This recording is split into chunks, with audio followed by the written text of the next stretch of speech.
Welcome to the Kontent Rocks podcast, the show about all things Kontent.ai, .NET, and Azure for people who want to learn more about headless technology. And now, here's your host, Brian McKeiver. Hey everyone, welcome to another episode of Kontent Rocks. As the intro said, the podcast all about all things Kontent.ai, .NET, and Azure. As it said, this is your host, Brian McKeiver, and I'm very excited today because I'm joined by a special guest. Michael, welcome to the show. Hi, Brian. Thanks for having me on. I'm really happy to be here. Well, thanks. I think it's very appropriate that we get you on, Michael, because you've been a part of Kontent.ai for a while now, and you're actually the content strategy evangelist over at Kontent.ai. So that's something that is very important in all of the projects that we deal with around headless and composable and things like that. So it's fantastic to get your insights. I'm excited to have you.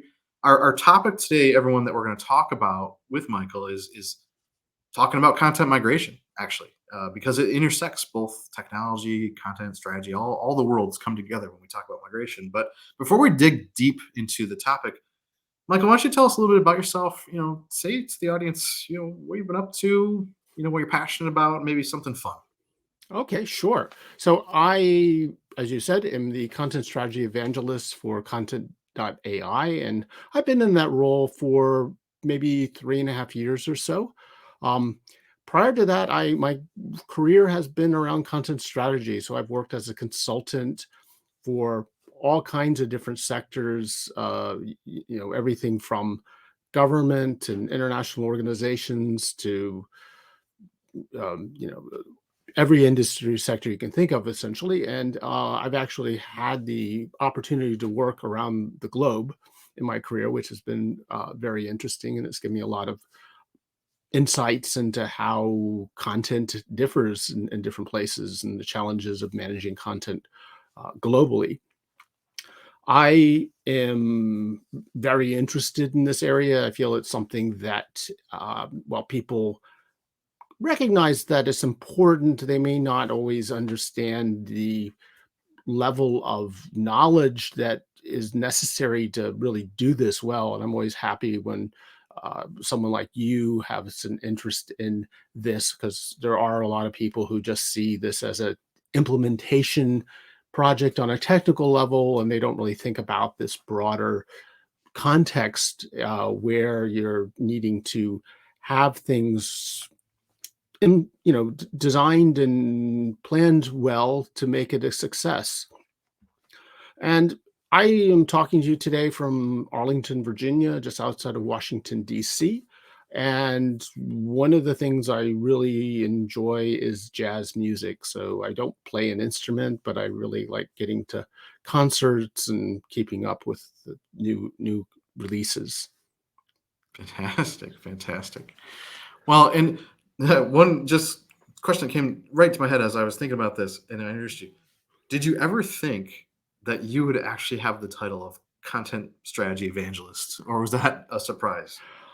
A little bit of a surprise, yeah. So the company was looking for someone for that specific role, and the Peter Pallas, who I know you know well, he reached out to me on LinkedIn and said, "Hey, we've been trying to fill this role, and I'm becoming familiar with you, and I think you'd be a really good fit for it." So wasn't really the specific role I thought I'd be in, but having worked as a content strategy consultant for many years, it's really the next level of what I've been doing, rather than just focusing on specific projects, talking more broadly about how to make any kind of project more successful. Yeah. And in case I want to give you some kudos. You've put out some fantastic content actually on Kontent.ai when it comes to the resources and the blog posts on the site. And actually, in case you're watching or even listening, what I'm going to do right now is I'm going to quick share the screen around the site. That is a great place to find Michael's content. And this is a landing page on Kontent.ai underneath the blog, and we're looking at your author page here. So I know it might be a little weird seeing yourself on the screen, and I apologize for that. No, But if we it's scroll great. down, yeah. I probably have 100 articles on there at this point. So, Right, it's awesome. I mean, we're talking about benefits of reusing content, content governance, AI auto tagging, things that are very relevant to anyone who might be interested in headless implementations and making good decisions with how they create and govern their content. I highly recommend this as a resource. So give you a shout out and some kudos for that. Great job in providing all those resources for the community. Thank you. All right. So as we said, now that we know a little bit about Michael, and obviously you know a little bit about me if you've been listening to the show for a while, I hope. Uh, our topic today is talking about content migration, and it's funny. I want to set this up. Michael and I just randomly happened to be in the same city in Seattle, in the U.S., at two different conferences, and we didn't even really realize it. But we were there at the same time, and we kind of randomly discussed over LinkedIn, I believe. Hey, we should meet up and at least have a drink and say hi because we kind of work together on projects like this. And so we did, and we ended up having a fantastic, um, quick little evening get together. And in that conversation, we start talking about how some life events had happened for me and how I had actually uh, been a part of moving my house and my family. So, you know, selling the old house, getting into the new house, and I think you know you said the same thing, almost like you were going through that, right? In the house move situation as well. Yeah, well, I not that very moment, but I had been just before the pandemic had just gone through a moving experience, and it's still pretty fresh in my mind. So I just thought, that it's interesting because moving is really one of the more stressful events in one's life. I mean, it's not up there with marriage, but getting married, but it's still a pretty stressful thing because there are lots of things to think about when you're moving. And so I've had, a moving experience. I was, trying to imagine your pending moving experience there because you just said you bought a new place. And, what it involves, of course, is you're going from one setup to another setup, and you have all this stuff that needs to go from one point to another point, but they're different looking.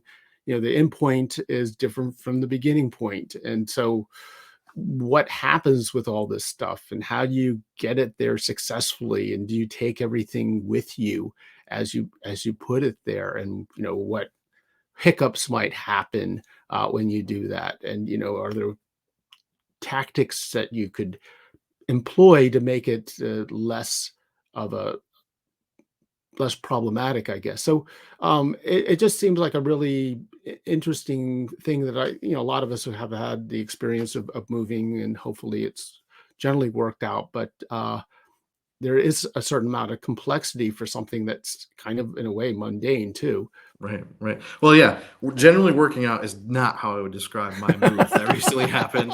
As Michael knows, I've had everything you can imagine of maybe this isn't going to happen. Am I closing now? Am I not closing? Am I buying this house? Am I winning this house bid? But yeah, you're right. I mean, I think the key there is, you're moving from one old house to a new house, and they're not the same. Yeah. Like in my case, I went from a two-stall garage to a three-stall garage, and I went from a ranch to a ranch. So some things were similar, some things Mm, were different. Maybe a little bigger kitchen, but maybe a smaller laundry room, just as an example. mm, mhm. That's actually pretty accurate to my situation. And we were talking about the house and the move and the frustration, all the boxes, it Mm. just never ending streams of boxes and all things you Yes. mentioned. Right. And then sure enough, maybe by the time we finished like that first beverage, we start talking about work a little bit more. And I think at one point we both dawned on us like, oh my gosh, we're talking about content migration. It's just like the same conversation we had with the house move. Yeah, sure. It's a fantastic analogy, right? It is. I mean, because we're moving the contents of our house or whatever dwelling we're in from point A to point B, just like the contents of a website or a series of websites and things like that.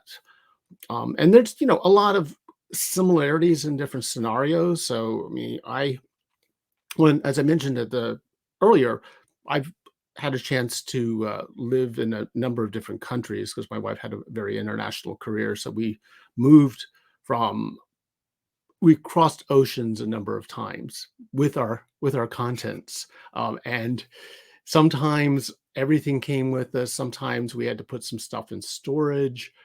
Sometimes things when we got married, of course, that was sort of an interesting thing because we're merging contents from two different households, and then we find we have two two blenders or whatever, and what do you do with things you don't need? You're always making decisions about, is this time to jettison something we haven't used in a while and maybe give it away? Those sorts of situations. And then, in the last move, as I said, just before the pandemic hit, we were bringing things moving back into our condominium, which we had lived in before, but we had been away for a while, and there were things coming from three different locations, where we had been living previously. We'd been in India. We had some stuff in storage overseas and some stuff in storage in the US. And it was all streaming in together. You're trying to sort of merge these different sets of contents. And, that sort of thing happens in the world that we work in professionally too. You have to migrate this stuff coming from different places and bring some order to it. So there's just, I think, profound similarities between, some of the stuff in our daily lives and the stuff that we deal with as professionals. Yeah, I couldn't agree more. And I think, to kind of transition a little bit more to specifically around a website or websites content migration, we want to talk about, if you're listening to this episode, what are some tips, some tactics, some things that can maybe help. And I think, as we were preparing for the show earlier, we both mentioned that one of the things that is like a cardinal sin is to basically think it's just part of implementation detail that can Mm, come at the end without any thought or yeah. plan. And that's, if you're listening, that's the one thing I think that both Michael and I would say is literally the worst way to handle content migration, right? So, maybe Michael, could you talk a little bit about how can we do better than that? How can we maybe not make that mistake? I think one of the things is around preparing for your future. I know there's often a real deadline. You just want to get the project done, and it's like, let's just rush, and get it done as quickly as possible. Completely understand that, but you want to step back a little bit and at least understand what it is you have. What is that legacy content that you're looking to migrate? And typically, what you'd want to do is do some sort of audit of it and have a clear sense of what's there. Do you need it all? Is some of it just things that aren't being used anymore, and there's no point in migrating that, obviously. So you get a handle of what you have there, and you decide what's the high priority stuff to migrate. Once you know that, then you want to think about how are we going to use that in the future? And if you're doing a transformation project, adopting hopefully a headless CMS like Kontent.ai, you have an opportunity to do things with that content that you didn't in the past.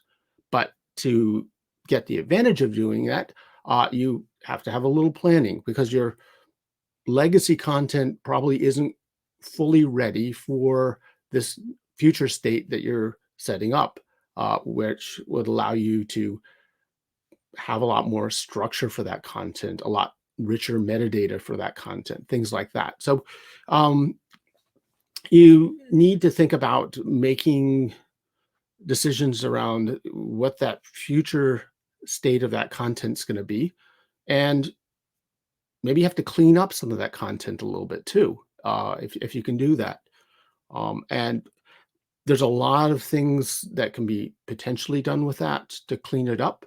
And kind of depends upon, what your needs are, what your budget is, how long you think you're going to be using this old content in the future, things like that. But you can do some cleanup. You can do some, enhancements of it. You might be able to take that content and enhance it, say, with some tags that weren't there originally, but you can kind of run it through, and there's some tools now that let you add some taxonomy tags to it, things like that, where that could actually make it very useful once you migrate it into your future state.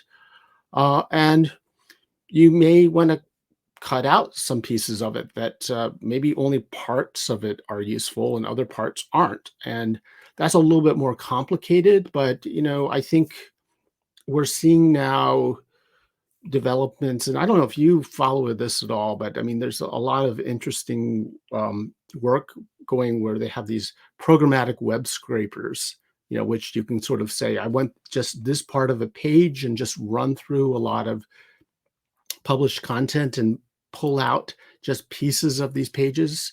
So, a lot of the content migration will be the source material sort of in its pre-publication state. But, you might find that it's possibly more useful for some kinds of things to look at it in its published state and try to extract some things from it there. I don't know. I mean, there's just a lot of different opportunities, and it's more involved than maybe a lot of people would initially think it was. If you just think, oh, I'm just going to run type a few commands on my keyboard and just, the pipe will just carry everything over and ta-da, I'm done. I mean, you can do that, but you're not really getting all the potential benefit. Yeah. I agree. And I mean, you've hit on a lot of things that we do at our agency whenever we do content migrations. I think number one is step back and have a plan at the beginning of the project. Do not wait to the end, as we were kind of starting off with that section of the conversation. Number two, I couldn't agree more. Have an inventory and an audit. We like to do that by, either maybe looking at the different times of or kinds of content types you have. Do you have 100 blog posts? Do you have 10 products? Or do you have thousands of products and 15 blog posts? Like, what is the most volume per content type? Is it structured content with, blog post author, published date, body copy, tags, or is it unstructured, just like WYSIWYG content that you're going to have challenges with? And I think we'll talk more about that in a second. Yeah. But then the other thing is, I would tell people, don't think of it as a one-time task. Something should be created, whether it's a script, program, even if it's a CSV import to somewhere, that should be repeatable. And you should be able to wipe out the target, folder structure or inventory of content in your CMS to do it again and again, because you might miss things. You might have to reprocess things. And, there's the idea of, okay, how are we going to handle images inside of our content? Because maybe the way you provide images with like the delivery API and the CDN that Kontent.ai has, that's way different than maybe how you had it in your other homegrown system that just has /file name. So you have different parameters and properties to get images. There's the taxonomy of the old world versus the new world. I mean, I think you and I could probably sit here for another half hour and come up with every single concern that you should have around content migration. And maybe that's going to be a fantastic blog post that we can both work on in our experiences. But a lot should go into it. There should be a plan. It should be repeatable, are some of the core things that we tell our clients and our own team members of, no, it's not like 4 hours at the end of the project, especially when there's a bigger change. I mean, think about it. Back to the house analogy. If you're going from a ranch to a ranch, maybe it's not so bad. But if you're going to from a ranch to a 2-story or maybe a cottage on the beach with so many different features, that scripting, that migration, that's going to be even more difficult. Yeah. And I think you're absolutely right. You want to get it to a point where it's repeatable, and to do that, you have to have some oversight, and check to make sure it's happening the way you expect it to. So a lot is really dangerous. Anyone who thinks they can just press the button and it's just going to come out the other end. I think, I mean, we should even talk about another quick challenge that's with a headless CMS implementation. You hit it on earlier, and I think it's worth bringing up again really quick, that people tend to think of it also as, I'm moving this URL of this news article or product and service page to this URL over here. Right. But what if you're not only working on the web? Yeah. What if you're trying to power a different channel, whether maybe it's a native mobile app, maybe it's a display ad or something else, and the structure is completely different. Maybe there is no sidebar on the phone version of the content. Right. So you got to think about, like, what fields are the core that may be repurposed in different ways, and you got to break that away from any presentation layer thought or even URL structure. Because I see a lot of that. I see a lot of clients ask, well, this URL needs to go to this URL. No. Let's not think like that, because in the headless world, maybe it's not even a URL. It's actually the kinds of content and structured content And that leads me to some of the work that you've done, Michael, which I want to point out too, which is if you're not sure about how to really create a strong content model and have really good structured content with lots of governance and high quality and reusability, as we say, it's the Mm, biggest benefit. yep. I think we've got an asset on the Content AI side for that, right? Yeah, we do. I mean, we have a number of assets, but one asset in particular, we have a content modeling hub, which has a collection of articles for people with varying levels of experience. So if you're new to content modeling, there's some articles there for you. If you've been working with content modeling for a while, we have some more advanced articles. But it's there to help people understand some of the different dimensions involved with content modeling and um, how it is very different than thinking about that page structure as you mentioned. So what we find is that in legacy monolithic systems, oftentimes pages are created through templates that are there defining the content through its expected layout. And that's where you get these side rails and things like that that you were just mentioning. And that may not be useful in your future state. You may have a different uh, way that you're going to be using that content across different channels. You may be looking for more flexibility, even if you're sticking to the same channel, say the web channel, you're going to be having a much more flexible layout that will be responsive and things like that. So, uh, yeah, you want to be thinking about what can I do with this? I mean, we're liberating the content here Mhm. by freeing it from being encapsulated in this fixed structure. So here's your way of planning the future house. So it's almost like you're m- thinking about migrating your content, but you're also designing the house that it's going to go into. And so that's exciting too.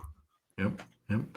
Well, fantastic. I know you and I could probably sit here all afternoon and dive even deeper and talk more. And I wish I had that much time today, to be honest, but I don't. So we're coming up the end. I do want to thank you, Michael, quite a bit for joining me today, and maybe possibly ask you to come back for another episode if you're up for it. Oh, I'd love that. Sure, Okay. sure. Okay, fantastic. So the other thing I want to let people know is if they're curious about this topic, you want to know more about content migration. We've talked about some resources around Content Hub and things like that. But honestly, I know you and I both were very happy to just kind of take questions as they come from the community. So if people want to get a hold of you, I think we kind of talked before that like email is probably okay. So Email's fine. Yeah, people can reach me at michaela@kontent.ai. If you're on the Discord community, you could probably at me, and I'm not on there that frequently, but I'll definitely try to take notice if anyone wants to reach me through there.